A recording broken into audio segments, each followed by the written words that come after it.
You're listening to VacciNation on ReachMD, and this episode is sponsored by CSL Seqirus.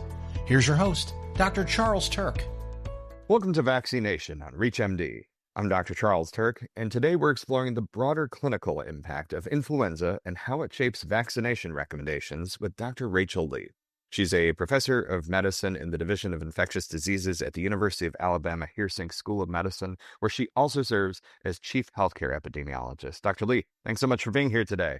Thank you for having me. Well, to start with some context, Dr. Lee, influenza is often approached as a short-term respiratory illness, but its impacts can extend well beyond the acute infection. So with that being said, what aspects of its broader clinical burden do clinicians sometimes underestimate? Yeah, I think the most commonly underestimated point is that influenza is not confined to the respiratory tract, and it doesn't necessarily end when fever and cough resolve. The acute infection may last for a few days, but the clinical consequences really can last for weeks and months, depending on the patient. We have clear evidence about the direct pulmonary burden, right? Influenza can cause a primary viral pneumonia, respiratory failure, acute respiratory distress syndrome. But there are other kind of secondary consequences with that, like secondary bacterial pneumonia. It can cause sepsis, it can worsen your kidney function, and then trigger these downstream effects like cardiac or neurologic or metabolic complications. We also frequently see exacerbations of chronic illnesses like asthma and COPD.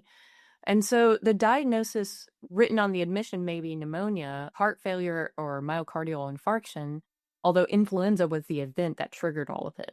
I think another thing is that we know about pneumonia, but we can also see ear infections. I've seen patients with meningitis.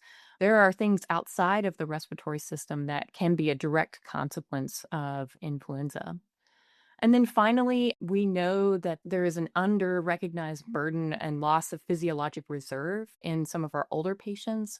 So if you have an older or frail patient with several days of not eating well, and then you also add on top of that not breathing well, that can lead to weakness, falls, delirium, loss of function. There was actually a study that looked in adults age over 65 that had influenza or some other acute respiratory infection, and about 18% or so experienced this kind of persistent, moderate functional decline after hospitalization. So we really want to try to do our best to prevent all of that.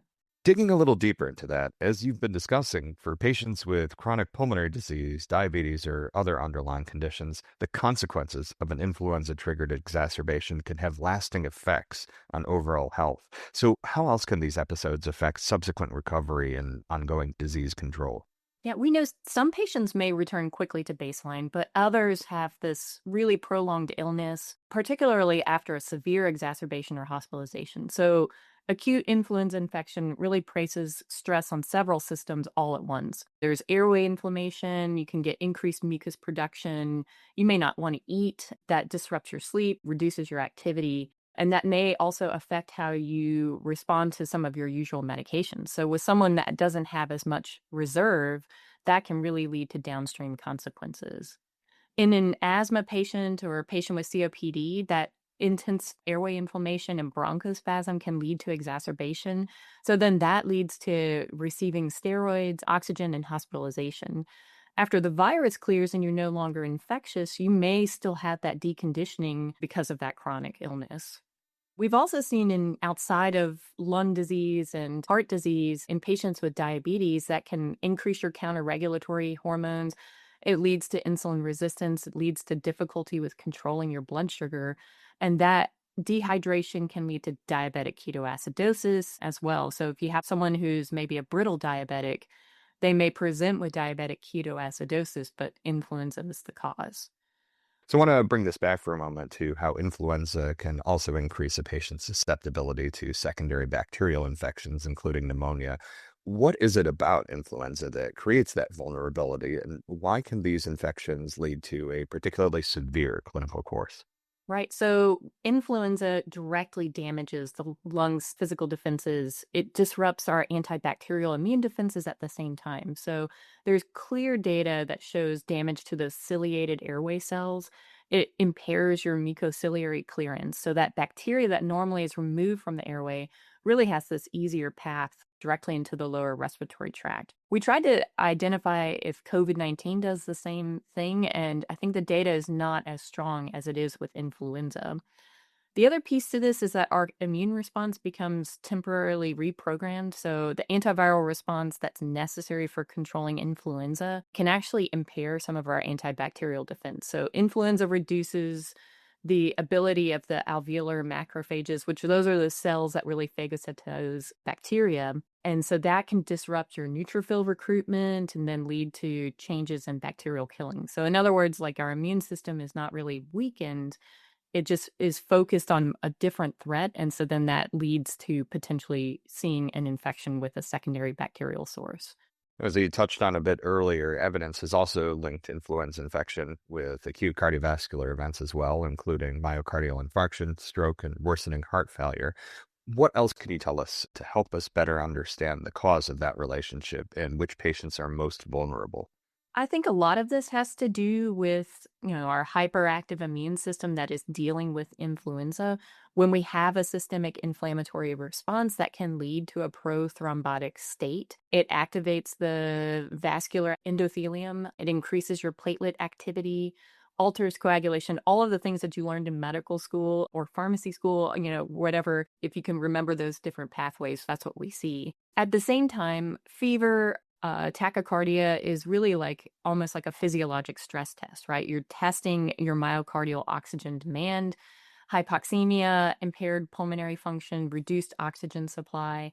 And so that supply demand mismatch can really produce myocardial injury without actually having like a true plaque rupture. So we've seen clinically in some data out there that the incidence of hospitalization for myocardial infarction after you've been diagnosed with influenza is 6 times the incidence compared to people without. That's quite high. There's a huge like temporal association like early on right after influenza. And that was a study that was in the New England Journal of Medicine that identified those risk factors. We know the most vulnerable patients are older adults, those with known heart disease, heart failure, etc. But some patients may not have that recognized coronary artery disease until they develop an acute infection. For those just tuning in, you're listening to VacciNation on ReachMD. I'm Dr. Charles Turck, and I'm speaking with Dr. Rachael Lee about the importance of influenza vaccination beyond infection prevention. So, Dr. Lee, we've discussed several complications that can ultimately result in hospitalization. Although most influenza-associated hospitalizations occur in patients with underlying conditions, they can also occur in patients without recognized risk factors. So, what does that tell us about the limits of relying on traditional high-risk categories to anticipate severe influenza? So my patients, what I tell them is high risk doesn't mean exclusive risk. These categories are really helpful for clinicians to identify increased probability, but it's not a force field around everyone else. There was a study from 2024-2025 season that looked at the FluServe-Net data about under-recognized underlying conditions. And about 89% of those patients that had developed influenza had an underlying condition. But that means on the flip side of that, that 11% did not. And then if you look at pediatric influenza deaths, 44% occurred in kids who had previously been healthy. So there is something there, particularly in the young, that puts you at higher risk of being hospitalized. Risk depends on so many factors: age, pregnancy, what kind of strain of influenza you've been exposed to, your prior immunity, whether or not you've had vaccines. All of those really kind of play a role into whether or not someone's going to develop severe pneumonia. And so occasionally, just a healthy host can have just an unusually severe inflammatory response. And that then subsequently leads to other kind of infections like bacterial pneumonia. Now, studies have associated influenza vaccination with lower rates of hospitalization and other severe outcomes, including among patients with diabetes, chronic airway disease, and cardiovascular disease. Knowing that, how can clinicians translate those findings into a conversation that helps patients understand the potential value of vaccination beyond acute infection? Yeah, I think this is hard because a lot of people have already had influenza. So they may remember when they were young, a teenager, being on the bed for a few days and then getting over it. So that kind of misunderstanding of the consequences of influenza as you get older can lead to them saying like, well, I've had flu before, I can handle it. I do a lot of work to correct that viewpoint and say, yes, you did okay that one time, but things have changed and we want to make sure that we're doing everything that we can to protect you from losing time at work, getting really sick and being hospitalized, or spreading it to your loved ones, which is a big deal, especially if you are a parent and you want to make sure that your kids stay safe, or your spouse or your elderly parents that may have other comorbidities. From there, I then connect to a patient's underlying condition. So for someone with COPD or asthma, the goal would not only be to avoid days of fever, it's also to prevent a potential exacerbation that leads to steroids and oxygen, emergency visit, or hospitalization. And I think patients understand that viewpoint a little bit better because they may have been through something similar to that and they don't want to go through that again. And finally, Dr. Lee, what's the most important message you'd like clinicians to take away from our conversation today?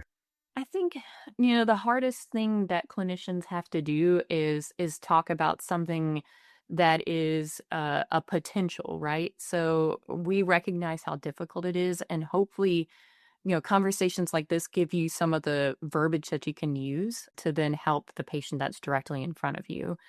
I think underlying conditions are important and they identify people who are vulnerable, but we really want to do the work for people who are healthy as well and give them the opportunity to know why we want to vaccinate them. I think we have to communicate vaccination benefits realistically. We know influenza vaccines are imperfect. Effectiveness varies season by season, and you'll see sometimes, a story will come out about how low the effectiveness is. But imperfect protection can still prevent a substantial amount of hospitalization, illness, and death. And that's what we want to do as clinicians, is to at least provide as much information that we can and also prevent any harm to other people that may not be able to get that vaccine. Well, with those takeaways in mind, I want to thank my guest, Dr. Rachael Lee, for joining me to discuss the important role of influenza vaccination in reducing serious complications across patient populations. Dr. Lee, it was great having you on the program. Thanks again. You've been listening to VacciNation, and this episode was sponsored by CSL Seqirus. To access this and other episodes in our series, visit VacciNation on ReachMD.com, where you can be part of the knowledge. Thanks for listening.